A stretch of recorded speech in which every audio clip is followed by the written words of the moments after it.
So today we're taking a few unexpected items and turning them into something completely different. A Dollar Tree toy becomes vintage-inspired decor, an ice bucket and a broom handle become a lantern, and a thrifted game board transforms into a table. The best part? These projects are budget-friendly, easy to make, and look nothing like where they started. Now grab your coffee, get comfy, and let's dive in.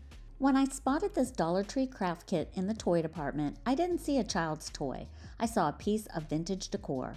The kit is recommended for ages 5 and up, and once I opened it, I quickly realized a few pieces were missing. Luckily, bamboo skewers from my craft stash worked perfectly as replacements. To give the boat a more aged look, I stained all the pieces of wood, then tea-stained the fabric, sails, and string. Once everything was dry, I started assembling the boat, and that's when my vision really started coming to life. It's hard to believe this started as a simple craft kit, and for just $1.75, this little sailboat ended up looking like something I might have picked up at a vintage flea market. And it's a versatile piece that goes with so many decor styles. In fact, what I love most is that it doesn't have to fit a coastal decorating style. I paired it with my seaside artwork, which feels right at home, but it could easily be styled on a bookshelf, tucked into a vignette, or layered with other collected pieces. It's such an easy way to add a little vintage charm and personality to any space.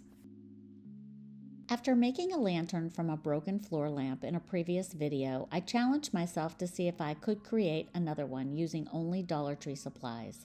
So I headed to the store, and the first thing that caught my eye was this ice bucket, which I knew would make the perfect base.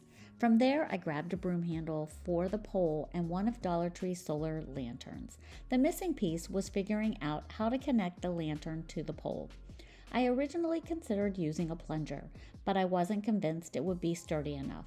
Then I spotted one of their black candlestick holders and realized that flipped upside down, it fit perfectly into the broom handle. As I stood there fitting the pieces together in the aisle, I started noticing people watching me. I don't think I've ever attracted so much attention at Dollar Tree before. Once I got everything home, I mixed Quikrete and water to about the consistency of oatmeal and used it to secure the broom handle upside down inside the bucket, leaving enough room at the top for flowers later, and securing it with some wood scraps and painter's tape. To create the platform for the lantern, I attached the candlestick holder to the broom handle using JB Weld.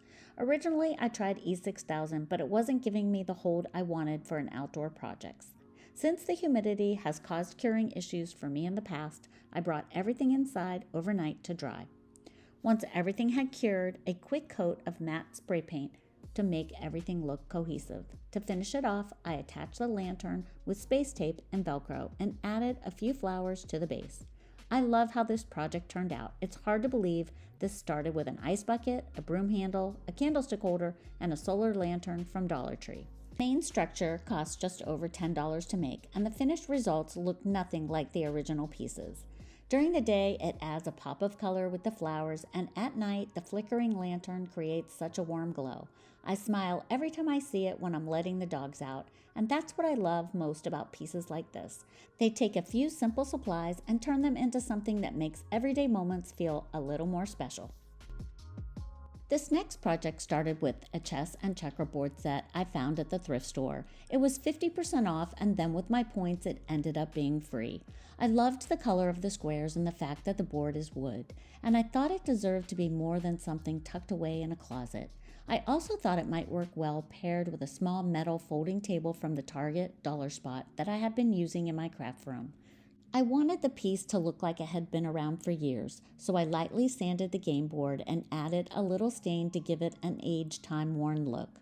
But the biggest challenge was figuring out how to attach the board to the table. The board was too heavy for glue alone, and I wanted the option to take it apart someday if I ever decided to use the pieces differently. So I took everything to Home Depot, and after wandering around for a while, I found metal straps that ended up being the perfect solution. I drilled small pilot holes and used a piece of painter's tape on my drill bit so I wouldn't drill through to the front of the board. Then with some screws, I was able to secure everything in place. Since I wanted the game pieces to stay with the board, I decided to make a simple drawstring pouch using a thrifted burlap runner. If you've watched my channel before, you already know I don't sew, so hot glue became my sewing machine once again. I love that this piece serves two purposes. It's ready for a game anytime we want to play, but when it's not being used, it looks beautiful sitting out as part of the decor. It can stay as a table, be hung on the wall, or tucked into a corner until it's needed. Between the free thrifted game set, the folding table, a burlap runner, the cost just a few dollars, this ended up becoming one of my favorite transformations because it's just as beautiful as it is functional. Before we move on, can I ask one small favor? If my videos have inspired you or brightened your day, would you take a second to like, comment, share, or hype this video? It's one of the biggest ways you can support my channel, and I'm truly grateful for each and every one of you. Thank you so much for being here. Let's talk about this stained glass piece. I don't know if it's old, but it's very heavy, and I just thought it was so pretty. It was $5 and blue tags were 50% off, so for $2.50, I couldn't leave it behind, even though I had no idea what I was going to do with it. For now, it's found a home in my guest bathroom, and I absolutely love the way the light shines through it. Sometimes the best thrift finds don't need a makeover at all. They just need the right place. Is this something you would have left behind? So have you seen the Monogram gallery wall charms Anthropologie has been selling? I think they're such a unique addition to a gallery wall. They'd also make a thoughtful gift or even look beautiful styled on a desk. But at $38, I thought we can do better than that. I dug through my frame stash and found this Dollar Tree frame I painted a while back.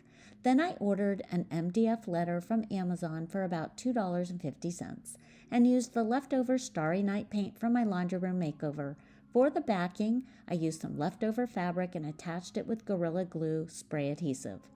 I've had this can of adhesive for years and used it on several projects, and it's still going strong. Sometimes it's those supplies you invest in once that end up paying for themselves over and over. Now, after trimming the excess fabric and putting everything back together, I had my own custom Monogram wall piece for under $3.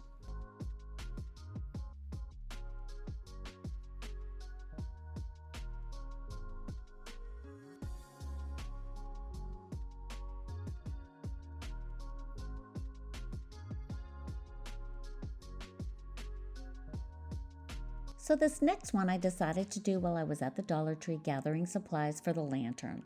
I noticed these Sternos in the party section for $2, and since we are having company soon, I thought this would be an easy way to add a little extra ambiance outdoors. I already had an aged terracotta pot in my garage, so I filled it almost to the top with some old rocks, nestled the Sterno into the center, and finished it off with a layer of fresh decorative rocks from Dollar Tree. It just took a few minutes to put this together, but once it's lit, it creates the prettiest glow. These Sterno cans can burn for about 2 hours, but they also make longer lasting versions. I could even picture several of these running down the center of an outdoor table or tucked into a fire pit on those evenings when it's just too warm for a real fire. Sometimes the simplest ideas end up creating the coziest moments. Thanks for watching, and we'll see you next Saturday.